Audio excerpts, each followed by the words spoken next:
یہ بتایا ہے کہ ایک صحابی نے 700 اونٹ ایک ہی صبح ڈونیٹ کر دیے اور وہ دوبارہ امیر ہو گئے۔ یہ کوئی فیری ٹیل نہیں ہے، یہ تاریخ ہے، اور یہ وہ تاریخ ہے جو آپ کو کبھی کوئی بتاتا نہیں ہے۔ حضرت عبد الرحمن بن عوف رضی اللہ تعالی عنہ مکہ کے ایک امیر تاجر، جب انہوں نے اسلام قبول کیا تب سب کچھ چھوڑ دیا، گھر، مال، کاروبار۔ مدینہ پہنچے تب دونوں ہاتھ خالی تھے۔ ایک انصاری صحابی نے کہا کہ میری آدھی دولت حاضر ہے۔ حضرت عبد الرحمن بن عوف رضی اللہ تعالی عنہ مسکرائے اور ایک سوال کیا کہ بھائی منڈی کا رستہ کہاں ہے؟ وہ مارکیٹ گئے اور پہلے دن مکھن اور پنیر بیچا، تھوڑا منافع، لیکن ان کے 3 اصول تھے جو آج بھی MBA نہیں سکھاتا۔ پہلا، کیش اونلی، نہ ادھار خریدو نہ ادھار بیچو۔ دوسرا، 1 پیسے کا بھی منافع ہو تو مال بیچ دو، ہورڈنگ نہیں۔ اور تیسرا اور سب سے امپورٹنٹ کہ اپنے مال کا کوئی بھی عیب چھپا کر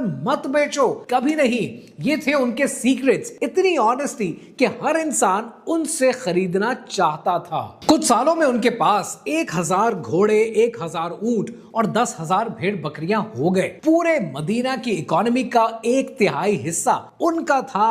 سوال یہ ہے کہ ان کی نیٹ ورتھ آج کے حساب سے کتنی بنتی ہے؟ حضرت عبد الرحمن بن عوف رضی اللہ تعالی عنہ اپنی وفات کے وقت چھوڑ کر گئے 3.1 بلین اسلامک دینار، وہ بھی سونے کے۔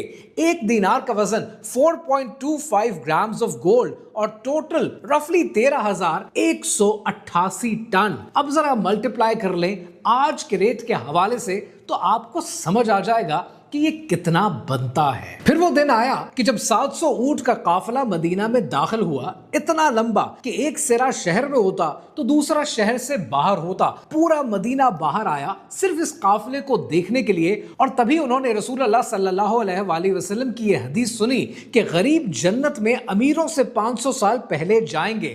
حضرت عبد الرحمن بن عوف رضی اللہ تعالی عنہ رونے لگے اور اسی وقت وہ پورا قافلہ ڈونیٹ کر دیا، سب کچھ ایک ہی صبح میں۔ ابن سعد کی الطبقات الکبریٰ کے مطابق آپ رضی اللہ تعالی عنہ کے پاس ان کی وفات پر اتنا سونا تھا کہ اسے کلہاڑوں سے توڑنا پڑا اور توڑنے والوں کے ہاتھ چھلنی ہو گئے۔ یہ صحابی ریفیوجی تھے، کوئی کنیکشن نہیں، کوئی کیپٹل نہیں، صرف آنیسٹی، اسٹریٹجی اور ایمان۔ اور یہ 1400 سال پرانا واقعہ نہیں، یہ آج کا بزنس لیسن ہے۔ اسلام کی تاریخ میں ایسے واقعات آپ کو کم سننے کو ملیں گے، کیونکہ اسلام دولت کو گلوریفائی نہیں کرتا۔ اس ریل کو ایسے انسان کے ساتھ ضرور شیئر کرنا جسے لگتا ہے کہ دولت اور ایمان اکٹھے نہیں چل سکتے۔